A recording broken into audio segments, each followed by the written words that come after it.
প্রায় এক মাস পর সারা দেশে পুরোদমে শুরু হয়েছে ট্রেন চলাচল। মালবাহী লোকালের পর আজ থেকে চলছে আন্তনগর ট্রেন।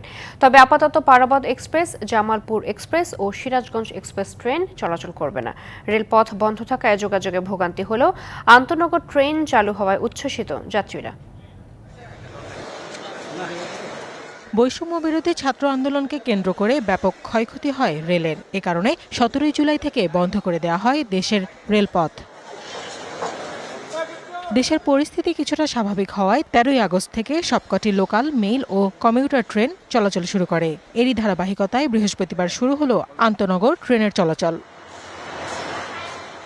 নিরাপদ যোগাযোগ ব্যবস্থার এই রেলপথ আলোর মুখ দেখায় উচ্ছ্বসিত সাধারণ যাত্রীরা। এছাড়াও প্রত্যেকেই দেখতে চান না ট্রেনের ব্যবস্থাপনায় অনিয়ম। টিকিট কালোবাজারি থেকে শুরু করে যে ধরনের অনিয়মগুলো হতো, সেটা আশা করি আমাদের সাথে একটা পরিবর্তন আসছে এবং স্বচ্ছতা ফিরে আসবে এবং আমরা ভালো কিছুর দিকে এগিয়ে যাব।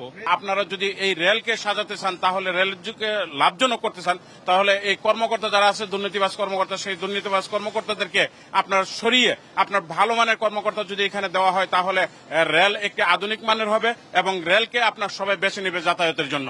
সংঘর্ষের কারণে দেশের ইতিহাসে এবারই প্রথম এত দীর্ঘ সময় বন্ধ ছিল রেলপথ। এতে করে ভোগান্তিতে পড়েছিলেন এই পথের যাত্রীরা।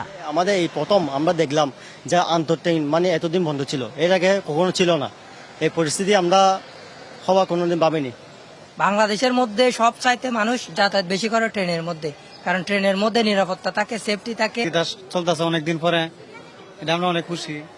যাত্রী পরিবহন খাতে গড়ে প্রতিদিন রাজস্ব আয় হতো 4 কোটি টাকা। সেই হিসেবে 27 দিনে ক্ষতি হয়েছে প্রায় 108 কোটি টাকার। তদন্ত শেষে ক্ষতিগ্রস্ত 4টি ট্রেনের ক্ষয়ক্ষতির পরিমাণ জানা যাবে। ইন এভারেজ সারা বাংলাদেশে আমাদের গড়ে প্রায় 4 কোটি টাকা ইনকাম হতো, অর্থাৎ রাজস্ব আয় হতো লোকাল, মেল, কমিউটার, আন্তনগর ট্রেন থেকে ডেইলি পার ডে।